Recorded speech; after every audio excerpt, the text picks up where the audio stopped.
नमस्कार दोस्तों, आज है 31 दिसंबर और दिन बुधवार है। आज के फटाफट न्यूज में आपका स्वागत है। तो चलिए शुरू करते हैं, लेकिन उससे पहले हमारे वीडियो को लाइक करके चैनल को सब्सक्राइब कर लीजिए। तो चलिए शुरू करते हैं। पीएम नरेंद्र मोदी ने कहा कि साल 2025 को ऐसे साल के रूप में याद किया जाएगा जब भारत ने बीते 11 साल में किए गए सुधारों को आगे बढ़ाया है। उन्होंने कहा कि देश में किए गए नए और आधुनिक सुधारों से विकास की रफ्तार तेज हुई है और इससे भारत के आगे बढ़ने की ताकत और मजबूत हुई है। Social networking platform linked in पर गई पोस्ट में पीएम मोदी ने कहा कि भारतीयों की नई सोच और मेहनत से आज दुनिया भारत की ओर ध्यान से देख रही है और पूरी दुनिया भारत को उम्मीद और भरोसे के साथ देख रही है। साथ ही देश में तेजी से हो रहे विकास की तारीफ भी कर रही है। वहीं अमेरिका के बड़े think tank council on foreign relation CFR ने चेतावनी दी है कि 2026 में भारत और पाकिस्तान के बीच युद्ध हो सकता है। CFR की report conflict to watch in 2026 के अनुसार कश्मीर में आतंकी गतिविधियां बढ़ने से दोनों देशों के बीच टकराव की संभावना है। रिपोर्ट में बताया गया है कि अगर भारत पाकिस्तान के बीच संघर्ष होता है तो उसका असर अमेरिका के हितों पर भी पड़ सकता है। हालांकि जम्मू कश्मीर में अभी कोई बड़ा आतंकी हमला नहीं हुआ है, लेकिन खुफिया एजेंसी के अनुसार इस सर्दी में जम्मू क्षेत्र में 30 से ज्यादा पाकिस्तानी आतंकी सक्रिय हैं।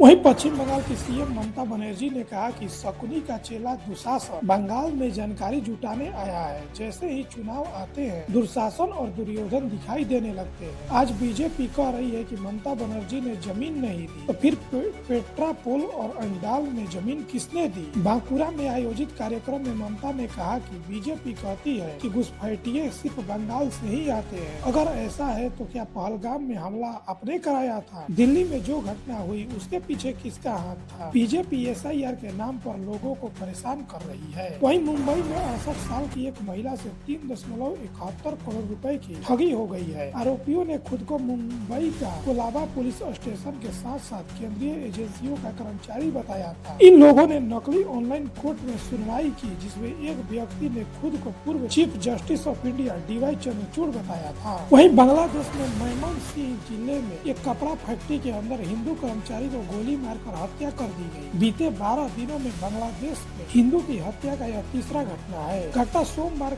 शाम करीब 6:45 बजे भालुका उपजिला की सुल्ताना स्वेटर्स लिमिटेड फैक्ट्री में हुई है। वहीं खाड़ी के दो ताकतवर देशों सऊदी अरब और UAE के बीच तनाव बढ़ गया है। सऊदी अरब ने मंगलवार सुबह यमन में मुकाला पोर्ट पर बमबारी की। सऊदी अरब का दावा है कि UAE के फुजौरा पोर्ट से आए 2 जहाजों से यहां हथियार का सैन्य वाहन उतारे जा रहे थे। इन जहाजों में ट्रैकिंग सिस्टम बंद थे। सऊदी अरब का कहना है कि हथियार सदर्न ट्रांजिस्टर काउंसिल STC नाम के अलगाववादी गुट को दिए जा रहे थे, जो शांति और स्थिरता के लिए खतरा बन सकते थे। इसलिए वायुसेना ने सीमित हवाई हमला कर हथियारों को सैन्य वाहनों को निशाना बनाया। वहीं बांग्लादेश ने भारत में तैनात अपने उच्चायुक्त रियाज हमीदुल्लाह को तुरंत ढाका तलब किया है। मीडिया रिपोर्ट्स के मुताबिक विदेश मंत्रालय के बुलावे पर हमीदुल्लाह सोमवार देर रात ढाका पहुंच गए हैं। वहीं अमेरिकी राष्ट्रपति डोनाल्ड ट्रंप ने कहा कि अगर ईरान दोबारा अपने परमाणु हथियार कार्यक्रम शुरू करने की कोशिश करता है तो अमेरिका उस पर एक और बड़ा हमला कर सकता है। इसके साथ ही ट्रंप ने फिलिस्तीनी संगठन हमास को चेतावनी